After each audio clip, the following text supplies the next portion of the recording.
Welcome to the Lock Shop with Nielsen and Hustler, powered by Coolbet Canada.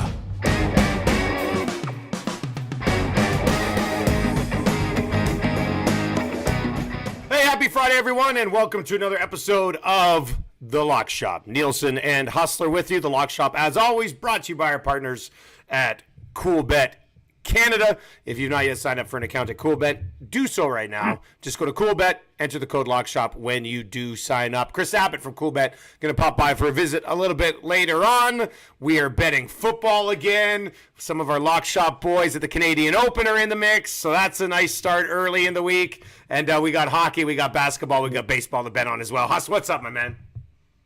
I am so fired up right now, Dusty. I could not be in a better mood. It's Friday. Wow. Looking forward to kicking it with you for the next little bit. We've got a big Winnipeg sports talk ready to go for today. Bomber home opener tonight. This is so far the nicest day of the year in Winnipeg, and I know I've bitched a lot about our weather over the last few months. It's been bad. This week has been great. I think it's going to rain soon, so we're making the most of tonight. Sunny, high at 26. Hopefully we'll be pushing 30K in the building to raise another Grey Cup banner.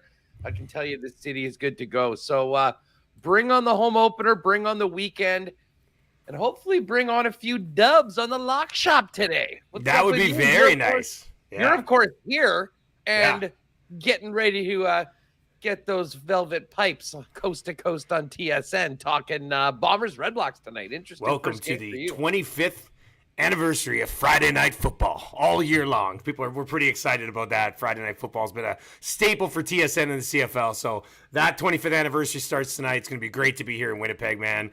And you're right, it is a beautiful day. I went for a quick walk. And when I say I went for a quick walk today, I walked across to that food court by the Boston Pizza and got a McMuffin for breakfast. But a glorious day. It's a glorious day here. Perfect football weather tonight. It's going to be absolutely incredible to be there. And a very interesting game, which we'll get to a little bit later on. I'll dive into a little bit more there as I've been prepping for this one. For week one in the CFL, you got a push last night. And not very often do I get sad about missing the under. Last night wasn't one of those cases. That was a hell of a football game, man. I was very excited to see the CFL start the way it started last night. Oh, my God. What a great game. What a great game to kick off the season. It was exciting, and I know a lot of people probably were watching the Rangers and Tampa Bay Lightning and then flipped over as soon as that game was finished, and you got a thrilling, exciting finish. Quarterback controversy already in Calgary with Levi Mitchell and Jake Maier. Listen, I thought Montreal acquitted themselves quite well on the road. I was impressed with Vernon Adams, and for the ups and downs that Levi Mitchell had, Kadeem Carey still looks like an absolute stud. They've got some weapons there. All in all, it was just phenomenal to have the 3-down game back. It was a nice little appetizer to see the champs go at it tonight. And, of course, this is the first time the Bombers have ever played against Paul Appalese.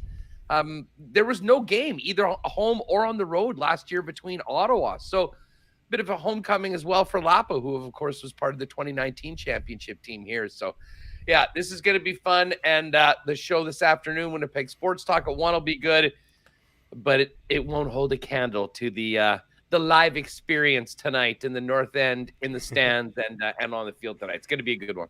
We got picks for all of the other 3 CFL games here in week one. Huss's little MLB parlay. He's going to toss your way a little bit later on. Maybe a little F1 sprinkle from myself. I think we got some AFL. We got tons to get to. NBA Finals. Chris Adams going to pop by. Let's get right into it. The East Final. And Huss, you have convinced me. I'm riding with you on this because when we both hit our bets in the last game, and I was going to just lock in the same bet again, regulation, but Tampa's going home, a chance to advance to yet another Stanley Cup final. If they win this game, I'm riding with you.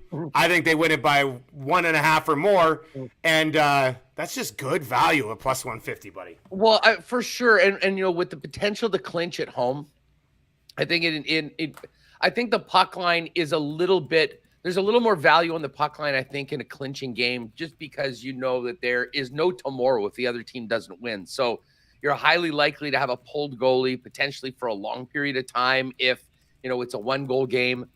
And listen, Tampa, ever since going back to game 3 when they were down 2-0 and down 2-0 in the series, they've shown that why they're the back-to-back champs. And I have a feeling, I certainly think that they get it done in game 6. I know that they don't want to go back to Madison Square Garden. I think they really do respect the Rangers, and especially the way they played so far at home.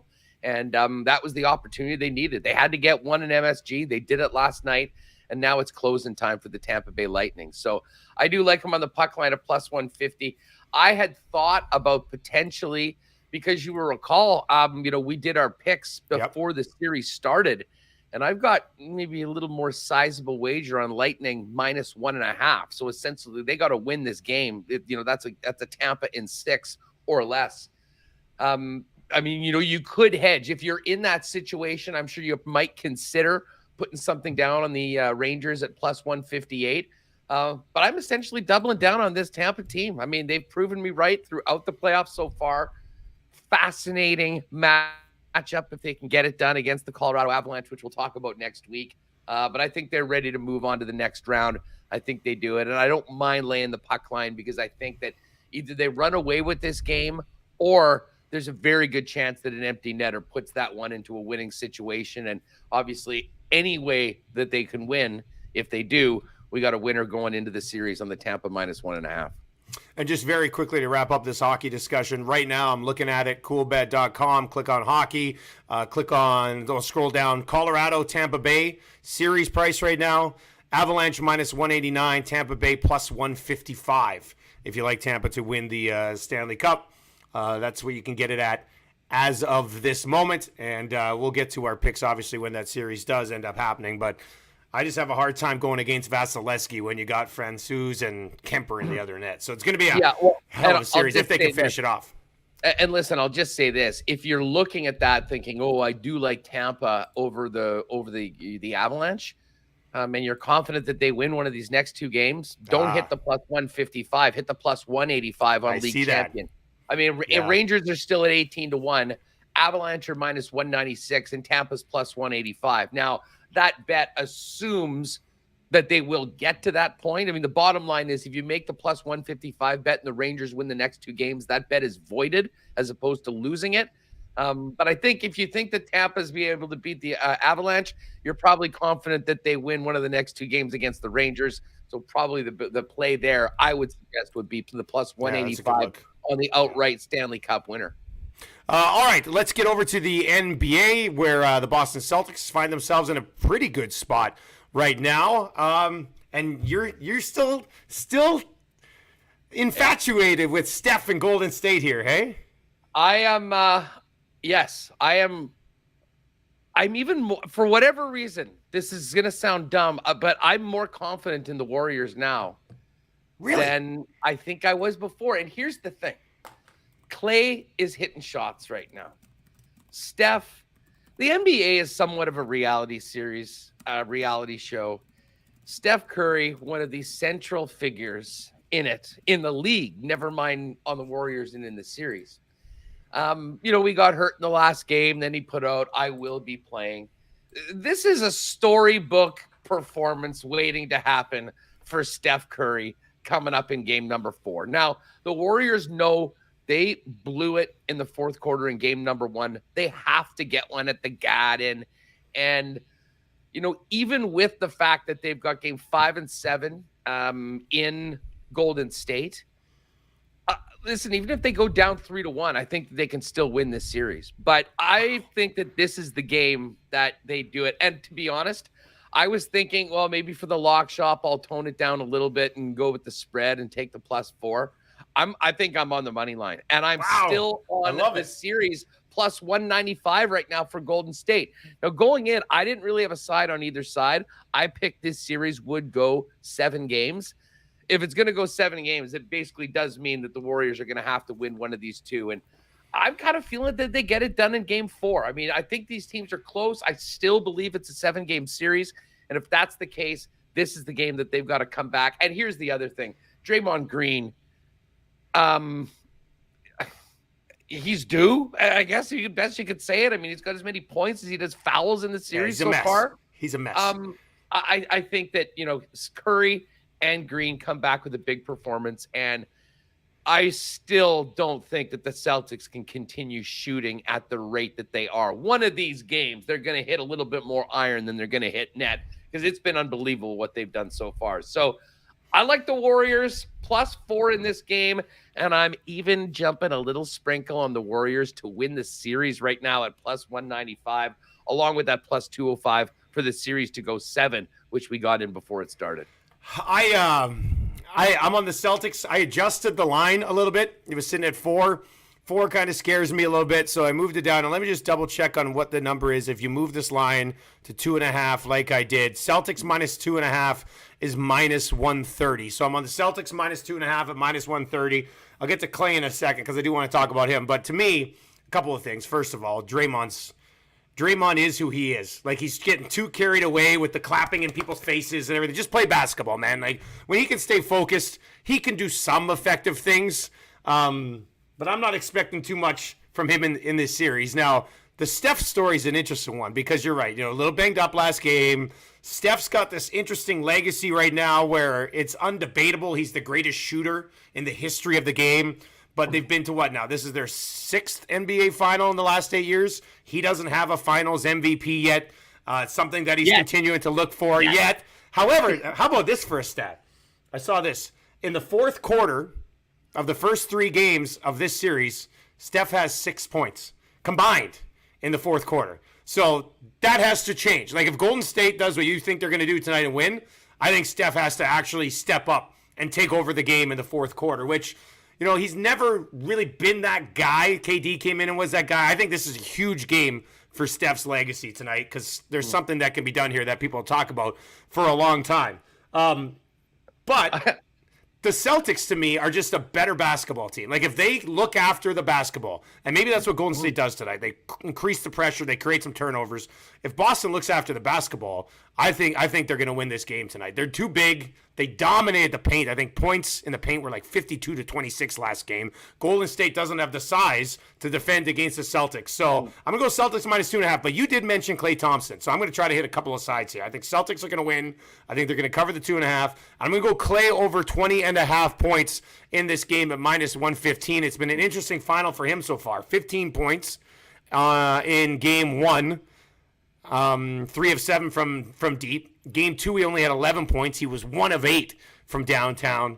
But then in that last game, which they did end up losing 116-100, he was 5 for 13, which isn't great, but he was taking shots. Like, they were getting him involved. He took 13 3-pointers in that game, and he finished with, over the 20.5. He had 25 points in that game. So I think with how much is on the line tonight, I think Klay Thompson's going to be shooting the basketball, and I think it's good for his over 20.5. So I got those 2 plays tonight.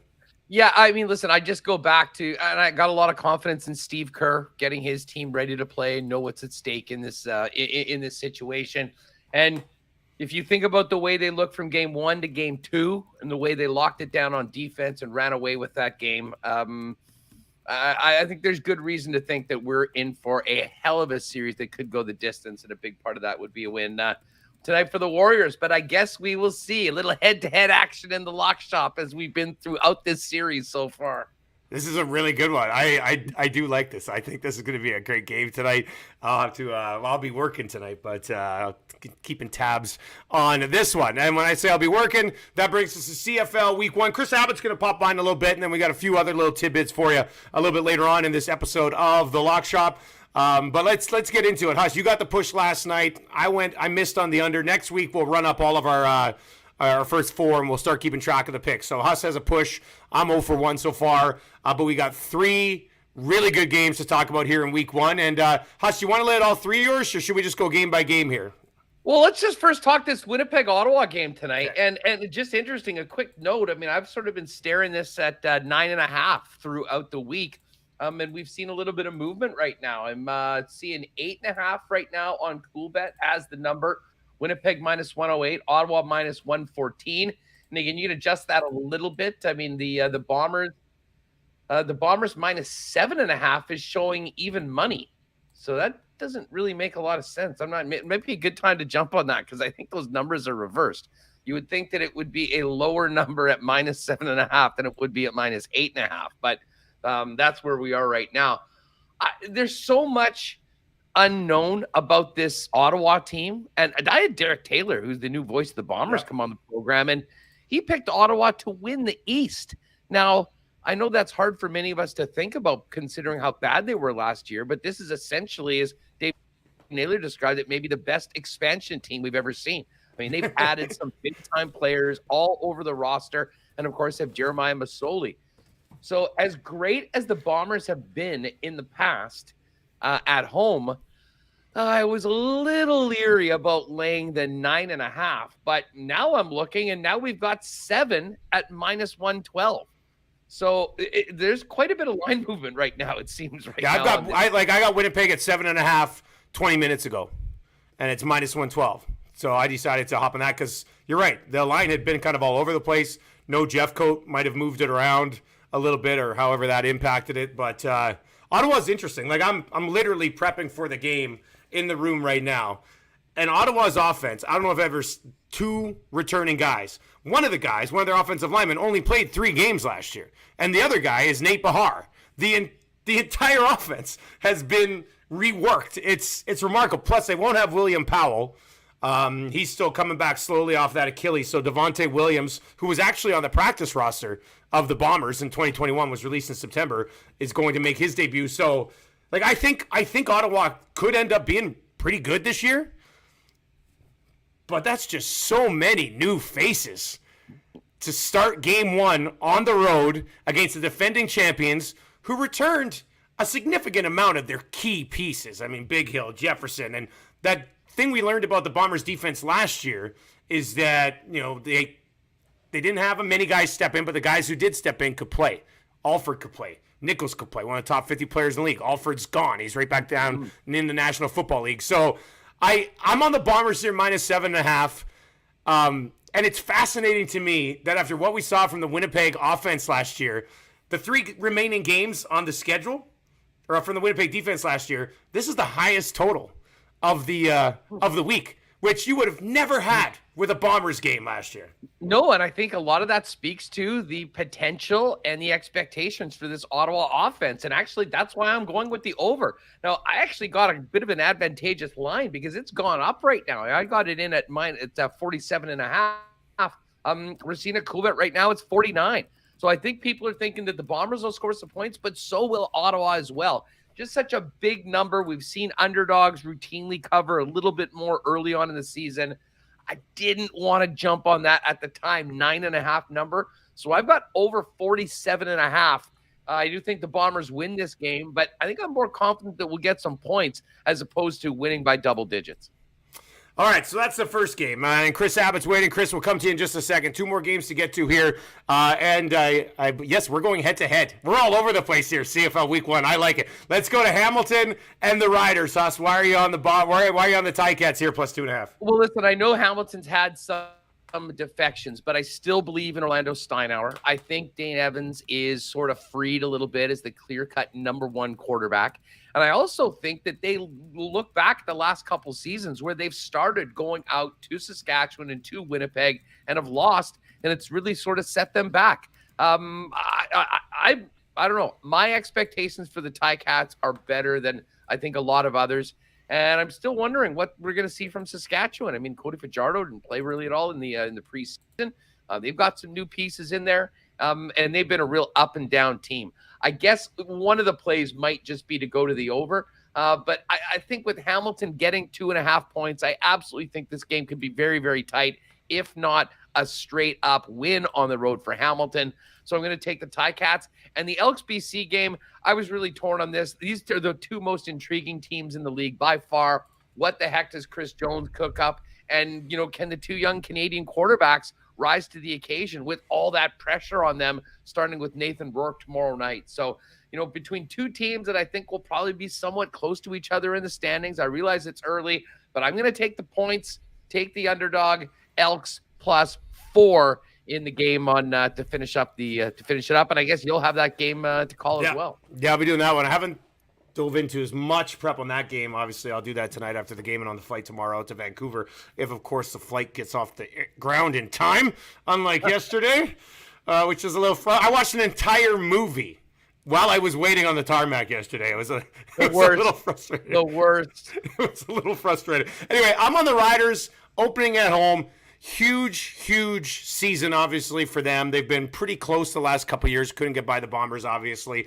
But Cody Fajardo, and last year the offense for the Riders was one of these things that people talked about. Hey, they can't get a deep ball. I think they finished 7th. Only Edmonton and Ottawa averaged fewer points per game last year than the Riders. But the Riders this year, straight off the bat, Duke Williams and obviously Evans. And they're both going to be there. They're both healthy. I think that's going to make a huge difference for Cody Fajardo, who's going to be dealing with a ton of pressure this year. I know they lost Powell, but I really like Jamal Morrow at running back. So I think this Sask offense is going to be a lot better than we saw last year. And they went out and made some adjustments in linebacking core and brought in Darnell Sankey, who was a monster, an absolute monster in Calgary last year. And I think he's going to be a beast in that defense. So I'm going to take the Riders at home. I just like the 2.5. I mean, I like the 2.5, so I decided to go Sask there. And then I'm on BC -4 because I don't know what to expect from Edmonton, man. I have no idea what to expect from Edmonton. I looked at their depth chart, and I know Chris Jones is going to have a couple of quarterbacks out there at the same time more than once. That's got to happen. He's got three quarterbacks listed. One of them's listed on the depth chart as a receiver, but the guy who's listed as a receiver, I think, is actually going to catch fewer balls than the guy who's listed as the backup quarterback. So it's going to be amazing. The defense has a lot of guys that most CFL fans are not familiar with. But Chris Jones has found these guys in the past who can come in and make an impact. So I just feel like if Chris Jones is going to hit with some of these guys, it might take a little while. Whereas Nathan Rourke is rolling in with Brian Burnham and Lucky Whitehead and Javon Catoy, and I think a defense that's ready to take the next step with BC. So I'm going to go with the Lions -4 at home in front of over 30,000 at BC Place on Saturday night for their opener. So I'm really looking forward to being in the building for that game, and I think it's going to be a good one, but I'm going to go with the Lions.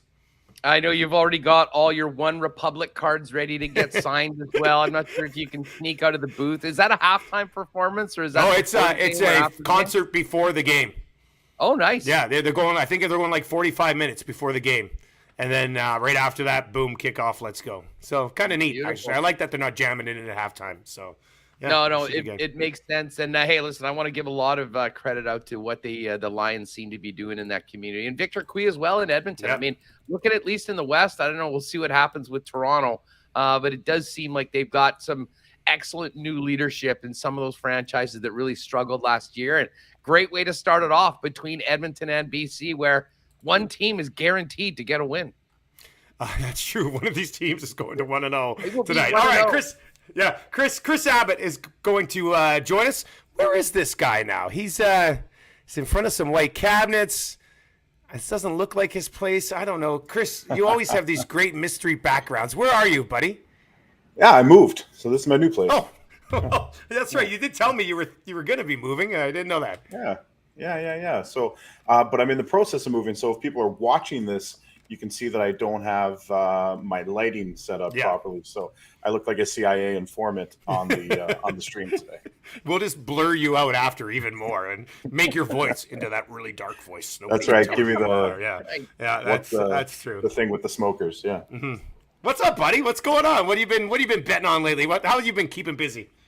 Well, the Jays have been out of town, and they had that rain delayed start and the two whitewashes over Kansas City. Then we also had two conferences here in Toronto this week for the gaming industry. So honestly, I've been a little unplugged. On the advice of Ray Ferraro, who tells me that he thinks Tampa's taking over the series. I've been betting the Tampa money line the last couple of games, which has gone well, obviously. And but honest, I haven't been betting too much. I put in a small bet to fade Valentina Shevchenko on Saturday night, even though I don't think she's going to lose. But everybody loses eventually. Amanda Nunes lost. Maybe she's next. And then everybody always sleeps on Glover Teixeira. So I had to put a little underdog bet on the champ there. Hey, did you schedule your move around Blue Jays being out of town? I schedule everything around the Blue Jays being out of town. That's what I thought, yeah. I'm going to Vegas from the 19th to the 24th while the Blue Jays are out of town. I get back just in time to see them play the Red Sox. I leave after a Sunday game where they play the Yankees, and then I'm going to Newfoundland for Canada Day. I'm gonna miss the Tampa Bay series, but mostly I've scheduled everything I'm doing this summer around Jays home games. Yes. Hey, speaking of the Jays, I was, and I'm seeing the number last night. I was looking at it minus 222. That money line's come down a little bit, but still a very heavy favorite on the road. Give us the latest on the Jays heading into this series with the Tigers. Well, Jay's bullpen's a bit of a disaster right now. So unless the starters go 6 or 7 innings, this team's in a bit of trouble. I'm gonna try betting first fives for a little while. Or overs. The bats have certainly come around, and the bullpen's not getting it done. So I think overs are a pretty good bet. Kevin Gausman, his last couple of starts, is not getting the swing and miss that he's used to getting. There's some rumor and innuendo that he may be tipping his splitter, and guys are laying off of it. So that takes away a lot of his effectiveness. So even Barrios, he's good, but he does tend up to give up a lot of hits. So any start except an Alek Manoah start right now, we're betting the over, and I'm still okay with the first 5 on anyone that's not a left-handed starter for the Blue Jays. You bring up Gosman and the tipping of the splitter. Did you guys watch those videos? The video that popped up on where they showed how when he brings his hand down, and I've never played baseball, so I played slow pitch, which I love, played for a long time, but I never played baseball. So the ability, if the way they broke it down, if these guys are picking up what's coming, if they can focus on his hand, come down here, and then back up over the top, that's incredible. If those guys can do that, that's absolutely incredible. They can. Let me tell you a story. You guys know that I'm a fast pitch softball guy, right? Very niche sport, but it's played at its highest level. It's pretty good. It's mostly looked at as a women's game, but there is a men's circuit as well. And my uncle, my dad's brother, played on the Canadian national team for a long time, hit third for them. Like he was a power hitter in the game of fast pitch softball. So they're playing Japan one night. Top of the first inning, he hits a home run. Okay. The pitcher goes back in, puts on a long sleeve shirt, comes out, doesn't give up a hit the rest of the game. Canada wins 1-0. The guys had a vein in his arm when he gripped his rise ball. A vein in his arm popped up a little bit, and they knew it was coming. Are and you then serious? He knew that they knew. Wow. Honest to God. Yeah, so it's legit. Like the guys who are the top of the game, they can do that. And to hear them, like it's like people have been cheating when they play against you your whole life, when you realize that they're playing a whole different game. They know what's coming before it's pitched instead of trying to pick it up halfway in. So when you see those kind of things happen, it's legit. I thought we were just talking about the Astros, but I guess well, and then it goes a little bit further when you get into the technology and stuff, right? Yeah. But that's why you always hear about guys on second base. Like, again, I'll relay it back to the fast pitch. I've done a number of world championships. Like, guys will stand with a different foot on the base, or they'll stand on a different side of the base, or they'll keep their hands on their hips when they pick up a sign for something, or keep their hands down by their side. So that's why oftentimes you see so much confusion when there's a runner on second, because there is a whole lot of nonverbal communication going on. That's amazing. Hey, CFL season gets rolling right away, which kind of wets our whistle for the NFL season that gets going in September from a betting perspective, right? Because we get 3 months of betting right now on football, and then you get 2 months of betting on both leagues, and then you get the rest of the time on the National Football League. So, Chris, I'm just curious, like, what's the appetite like for CFL betting with Coolbet? Because a lot of us have talked that it's important for this league to embrace it, continue to grow, and bring more eyes onto it by just having people bet on the game. That's how I got sucked into the NFL, fantasy and betting. Yeah. And fantasy in the CFL is tough, but you can do it. But betting in the CFL should be just as easy as betting on anything else. So how do you view that? So me too. When you're talking NFL, before I started to work at Oddshark, I didn't care to sit down and watch an NFL game, because when you watch a standalone NFL game, there's so many stoppages, so many commercials. It might not be a good game. Well, that's why we get frustrated sometimes with a Thursday nighter or a Monday nighter. And then if you're not betting on it, it's like, why am I watching this? And then when I started working on the gambling side of it, I became a hardcore. It's my favorite thing to bet on, even though it's not my favorite sport to watch, which is wild, right? Just because there's so many markets. Now, the CFL is starting that. They're starting to embrace it. But one of the problems you have is how do you set these markets? We don't have data sets on all these players. There's a lot more player movement in the CFL. Guys are kind of one and done. The offense and defense is different than the NFL. So if you have like an NFL model, it doesn't work quite the same. The games are markedly different. So I think we're getting there. And one of the things at CoolBet we've certainly tried to do is be a leader there and have some player props and hang some lines. And I heard you guys talking while I was in the green room, and you were talking about how the line's kind of crashing for tonight's game. And, that's the risk you take. So one of the things we find with CFL betting is the people who are betting it are generally in the know. I think that's normal for sports that are just kind of getting their exposure to betting. In a year or two, when a lot of people are betting on the CFL, you won't see these drastic moves in the lines. But now, if 50 or 100 people who have some good insight on the CFL start hammering a line that's off, well, then you see the drastic movement. It's new, and I think a lot of the books in Canada are starting to embrace it because, as you said, it gives a few extra months of football betting. Although, we've never seen the success of the USFL, we've never seen the success of the XFL, even when the American audiences have had that opportunity to bet more football. Yeah. So I'm curious to see how it plays in the CFL, but I don't think it can be a bad thing. I think it's only going to draw more eyes. I tell you, a few weeks ago, right, I had that,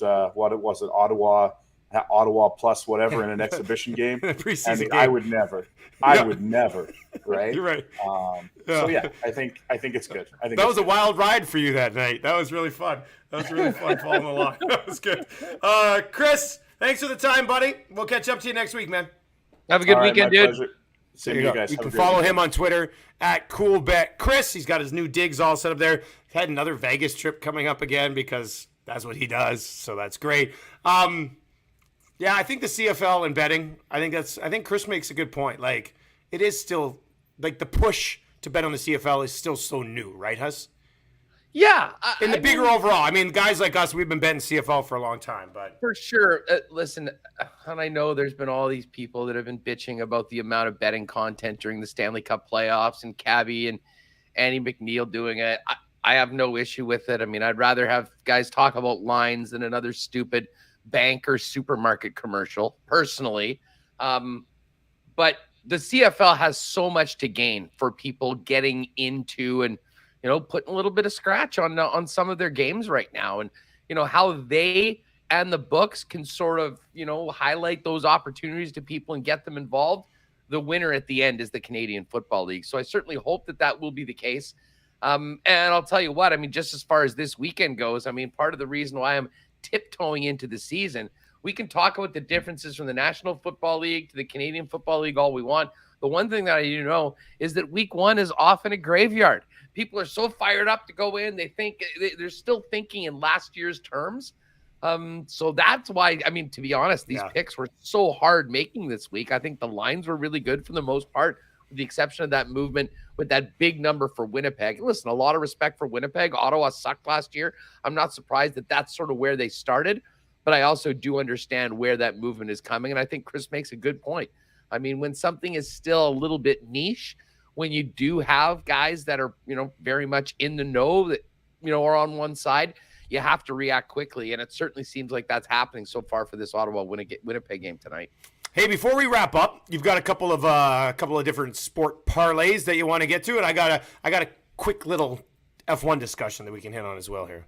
Yeah, well, you know what? I mean, it had been a little bit. I certainly have been playing baseball, but we got into a number of baseball picks early on in the season, and now just with the focus through the playoffs, it's sort of been easy to, with the exception of the Blue Jays, maybe stay away a little bit. But I got a little 3-gamer for tonight that I put together last evening. We're going to start it off with the Blue Jays, and I guess the number on the Blue Jays is actually a little bit even better right now. I think it was minus 222 late last night when I started this out. That number's actually come down to minus 208. Still a big favorite. But, if you're putting it in on a parlay, it'll look a little bit better. The second one was the Atlanta Braves, who are at home to the Pirates. Pirates stink. Braves are rolling right now. Let's get the run line on the Braves at minus 1.5. And the final selection for this one was, of course, the Royals.